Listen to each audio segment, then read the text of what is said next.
Hi friends, నమస్తే. మనం నవదుర్గల చిత్రాలను జాగ్రత్తగా పరిశీలిస్తే ప్రతి అవతారము ఒక కథ చెబుతున్నట్లు అనిపిస్తుంది. ఒక స్త్రీ జీవితంలో మొదటి పాత్ర కూతురుగా ఉంటుంది. ఆమె తల్లిదండ్రులకు పుట్టినప్పుడు వారి హృదయాలలో ఆనందాన్ని నింపుతుంది. అందుకే నవదుర్గలలో మొదటి రూపం కూడా కూతురుగానే దర్శనమిస్తుంది. అదే మన శైలపుత్రి మాత. ఆమె పేరు అర్థమే పర్వతపుత్రి, అంటే పర్వతరాజు హిమవంతుడి కుమార్తె. ఈ రూపం మనకు చెబుతున్న సందేశం ఏమిటంటే, ప్రతి స్త్రీ జీవితంలో మొదటి పాత్ర తన కుటుంబానికి ఆత్మీయతను, పవిత్రతను అందించే ఒక అమ్మాయిగానే ఉంటుంది. ఆమె తరువాతి రూపము బ్రహ్మచారిణి మాత. ఇది మన జీవితంలో విద్యార్థి దశను సూచిస్తుంది. ఇది నేర్చుకోవడానికి, ఎదగడానికి, జ్ఞానం సంపాదించుకోవడానికి ఉన్న వయసు. అందుకే ఈ రూపంలో అమ్మవారు ఏ ఆయుధమూ పట్టుకోలేదు.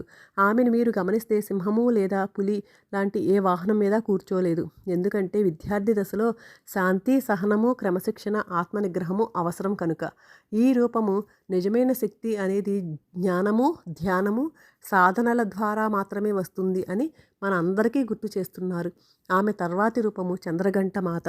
ఈ రూపం వివాహిత స్త్రీ జీవితాన్ని సూచిస్తుంది. వివాహం అయిన తరువాత ఆమె గంట ఆకారంలో ఉన్న చంద్రవంకను నుదుట ధరించడం వల్ల ఆమెకు చంద్రఘంట అనే పేరు వచ్చింది. ఆమె వివాహిత స్త్రీకి గుర్తుగా ఎరుపు రంగు వస్త్రాలు ధరించి ఉంటారు. ఈ రూపం మనకు చెబుతున్న సందేశం ఏమిటంటే, వివాహిత స్త్రీ శక్తి, కరుణ, మాతృత్వం అన్నీ కలగలిసిన ఒక మహాశక్తి. చంద్రఘంట మాత తర్వాతి రూపం కూష్మాండ మాత. ఈ రూపం మాతృత్వానికి సిద్ధమవుతున్న దేవిని సూచిస్తుంది.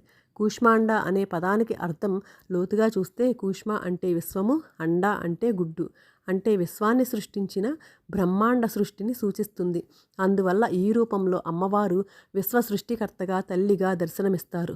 ఈ రూపం మనకు చెబుతున్న సందేశం ఏమిటంటే, ప్రతి తల్లి విశ్వ సృష్టి శక్తికే ప్రతిరూపం అని. ఆమె తల్లిగా మారి స్కందమాత అవుతుంది, అంటే స్కందుడి తల్లి. ఈ రూపంలో అమ్మవారు తన కుమారుడు స్కందుడిని, అంటే కార్తికేయుడిని ఒడిలో ఎత్తుకుని కనిపిస్తారు. తల్లి తన బిడ్డ మీద చూపించే ప్రేమ, కరుణ, రక్షణ ఇవన్నీ ఈ రూపంలో ప్రతిబింబిస్తాయి. స్కందమాత మనకు నేర్పేది ఏమిటంటే, తల్లితనం అనేది అత్యంత పవిత్రమైన శక్తి. తల్లి అనేది ప్రేమకు, శాంతికి, కరుణకు జీవరూపం. ఇక్కడి నుంచి అమ్మవారి ఆంతరంగిక యాత్ర మొదలవుతుంది. ఆమెను కాత్యాయని మాత అని పిలుస్తారు. మహిషాసురుని సంహరించిన దేవి. కానీ మహిషాసురుడు కేవలం ఒక రాక్షసుడే కాదు. ఆమెకు ఎదురైన బాహ్య శత్రువులు మాత్రమే కాదు, ఆమె లోపల ఉన్న సరికాని భావోద్వేగాలు, లోపాలు, భయాలు అన్నింటినీ కూడా సూచిస్తాయి. కాబట్టి కాత్యాయని మాత యుద్ధం రెండు రకాలైనది. ఒకటి ఆంతరంగిక యుద్ధం, అంటే కోపము, భయము, మోహము వంటి తక్కువ భావోద్వేగాలపై. మరొకటి బాహ్య యుద్ధము, సమాజంలోని అన్యాయము, పితృస్వామ్యము వంటి శక్తులపై. ఈ రూపం మనకు బోధిస్తుంది ఏమిటంటే, నిజమైన శక్తి అంటే బయట శత్రువులను జయించడం మాత్రమే కాదు, మన లోపల ఉన్న బలహీనతలను జయించడం కూడా.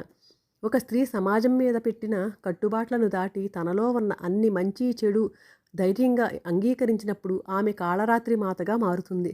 కాళరాత్రి మాత రూపం భయంకరంగా కనిపించినా ఆమె అంతరార్థం ఏమిటంటే, అంధకారము, భయము, అజ్ఞానము అన్నింటినీ తొలగించి మనలోని నిజమైన వెలుగును బయటకు తీయడం. ఈ రూపం మనకు చెబుతున్నది, మనలోని చీకటిని అంగీకరించినప్పుడే మన అసలు శక్తి వెలుగుతుంది అని. ఒక స్త్రీ జీవితంలోని అన్ని కష్టాలు, సమస్యలు, పరిణామాలను సౌమ్యంగా, ధైర్యంగా అధిగమించగలగడం ద్వారా పెరుగుతుంది. ఆమె ఈ విధంగా ఎదుగుతూ ఇతర స్త్రీలకు స్ఫూర్తి అవుతుంది. అందుకే ఆమెను మహాగౌరీ మాత అని పిలుస్తారు. మహా అంటే గొప్ప అని అర్థము. మహాగౌరీ మాత రూపం మనకు చెబుతున్నది, జీవితంలో ఎదురైన ప్రతి సమస్యను ధైర్యంగా ఎదుర్కొని అందమైన ముగింపు సాధించిన స్త్రీనే నిజమైన శక్తి, స్ఫూర్తి, దివ్యతకు ప్రతిరూపము అని. మహాగౌరీ మాతగా ఎదిగిన తరువాత ఆమె ఇతర స్త్రీలను, సమాజాన్ని ప్రేరేపించే శక్తిని పొందుతుంది. ఆమె ద్వారా ఇతరులు స్ఫూర్తి పొంది తమ లోపాలను అధిగమించగలుగుతారు. అందుకే చివరికి ఆమెను సిద్ధిదాత్రి మాత అని పిలుస్తారు. దాని అర్థము ఆశీర్వాదాలను ప్రసాదించే దేవి, శక్తులను ప్రసాదించే దేవి అని. ఈ రూపం మనకు చెబుతున్నది, సమాజానికి, పరిసరాలకు లైట్గా మారడము, ఇతరులకు వెలుగు చూపించడము. ఇది నిజమైన సాధన, నిజమైన శక్తి.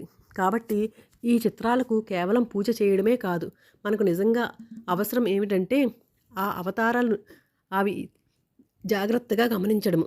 ఎందుకంటే ప్రతి అవతారము ఒక కథ చెబుతోంది. ప్రతి రూపము మనకు జీవిత పాఠాలు, ఆధ్యాత్మిక బోధనలు ఇస్తోంది. అవన్నీ మనం మన జీవితంలో అనుసరిస్తే లోపాలను అధిగమించి మనలోని నిజమైన శక్తిని వెలికితీస్తాము.